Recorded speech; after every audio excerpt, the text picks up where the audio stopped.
Walsh is like John Cardiel, feel me?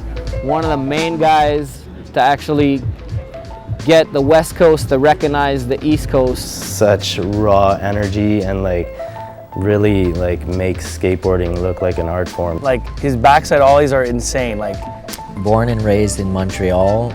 I was born in Verdun, a suburb of Montreal. BMX was definitely my first love. BMX and breakdancing, and completely influenced by hip hop. But in '83, my stepdad paved the driveway, and then I got into skateboarding on more of a serious note. That's when I knew this is what I want to do. Right off the bat, style, pure style, pure style, that's it. He was the first skateboarder I've ever seen that made anything look good. The first time that I met him was at a schoolyard on Nuns Island. Him and Mark were skating this launch ramp, and me and my buddies were surprised that some little kids were doing big fat ollies off this launch ramp. I was a little kid back then. Seeing him live was really something, like mad mini ramp skills, crazy style. I guess that's why I was more interested in skating mini ramp back then. It was like more in the streets and kind of like my big brother. Me and my friend Mark, we would literally meet at 9 in the morning and skate till like 10 at night, every day for like years. My mom was stoked because once I started skating, I never got in any more trouble really, except for like going to the hospital once or twice a year. When I quit school when I was 17, she was pissed and she was like, why, you can't skateboard anymore, that's a toy, like you gotta grow up and get a job. But once my mom saw that, how much it meant to me, and I started traveling, and when she saw that I made a little bit of money, that's when she was like, okay, that's respectful. Barry dropped out of school really young and had nothing to do, so he'd hang out with us. And then finally he got sick of waiting for us to finish school, because we actually went to school sometimes. This store called Skate Department decided to open up a skate park. Barry was their first employee for sure. He basically lived there. Whenever Mark was in town, Mark would stay there too. They'd literally be at the park 24 hours a day, 7 days a week. That's where Barry got probably 90% of his tricks. That's where he got his style of skating. That's where he learned everything. Skateboarding in the pioneering days for me, I mean, those were the best days that I can remember. It was like when it was pure skateboarding. There was no hype. The art on the skateboards was like so epic. Picking a skateboard was like a big thing, you know? It has something to do with his glasses. He sees things small. He doesn't realize how high he is. everyone was ditch grabbing in him and Mark Tisson. They were always a step ahead and always pushed skating in Montreal. They were definitely that first generation of skaters, and I always looked up to them. Walsh had the ollie stalefish grab and the freaking ollie frontside straight legs, and you know what I mean, the melon grabbing. He was one of the first guys I've seen pull them. Even as little as 10 years ago, a lot of street skaters that kill street couldn't even do like a fakie rock on a 4-foot mini ramp or a frontside grind, which was kind of weird to me, because even when I skated a lot of street in the 80s, we still were well-rounded. It was part of being a skater in the 80s. I skated street for like 6 years heavily, and then a friend of mine invited me to skate this vert ramp. I think it was Beaubien. Obviously, I mean, I was afraid at first when you look down a vert ramp your first time, you're like so intrigued, but I gotta drop in on that, you know? There was always a wicked vert scene in Toronto, like with Bill Weiss and Rick Fulford. And then there was like the elite West Coast where everybody had big sponsors already, because there was a lot more industry there. The Richmond Skate Ranch was, if you skated vert, at least for me, it was one of my dreams was to skate vert with the dudes from Vancouver, you know?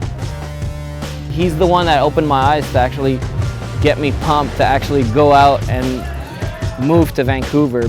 Made a serious impression out there as far as his like personality and his skating. I was in my mom's kitchen at like 9:30 at night, and the phone rang, And it was my friend Mark Halfpenny from Vancouver, and he's like, hey, do you want to come to Vancouver? I was like, yeah, man. Like, it was midwinter, so I was just like totally hating being in Montreal, like so hungry to skate. And then he basically said, I'll put a plane ticket on my visa and just pay me when you get here. And I was like, are you serious? And then he's like, yeah, man, I'm dead serious. I was, all right, well, book it for tomorrow. I left with literally $20 in my pocket. That's all I had. Flew to Van, got a welly check a week later, and basically stayed for 9 years. One of the first Quebecois guy on the skateboard to move, to travel, to spread the word that we exist here in Quebec as skateboarder, that we have a scene. He's already a star, definitely a Montreal legend, and any skater that comes through here has the utmost respect for him because he's always done it his way. Barry totally put Montreal on the map. They started getting photos in mags, and once Barry moved back, he kept on getting photos in mags, better photos. I went back to Vancouver 3 months later when it was just coming summer again. Like, after I did this run of contests and I made a bunch of money at it, I had $300 in my bank, and then like a week later I had 10 grand. So my life changed. So I was like, all my homeboys in Vancouver are like, oh, so you're moving back to Van now, right? And I was like, actually, no, man, I'm going back to Montreal. I love the West Coast equally as the East, but the East Coast is where my heart's at. I realized after the 10 years of chaos I'd lived in BC, which was nothing but fun, no regrets, when I went back and skated the Big O with Mark, I was just like, wow, we have such a unique thing here, and it kind of like sucked me back in, man. I lived my skateboarding dream. I skated with the best vert skaters in the world. I worked at the Richmond Skate Ranch. A lot of my East Coast friends were out there. We lived a very hobo lifestyle. Nothing but good times. Shooting with Barry is always fun. Like, I mean, he's super stylish and easygoing. He knows what he wants to get. The first photo that comes to mind is the double at the Big O with Mark. That was unreal. I didn't think it was possible to do a double there.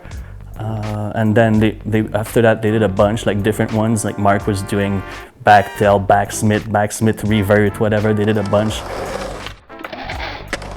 The pipe is literally, even to me after all these years, it's still a phenomenon every time I go there. We know we'll be there if the sun's out. Things have gotten better and better, which is usually the opposite with intimate natural skate spots. Like last fall, Barry called me and he was like, yo, Dan, I want to shoot a Sarrazin rap at DO.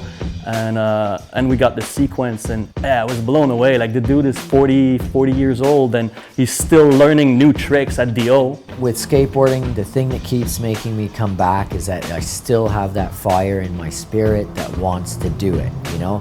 And especially if my body allows me to produce and still skate at my age. Otherwise, if I was in like extreme pain and my knees were shot, I'd still skate, but I mean, I probably wouldn't be skating the Big O as much as I do.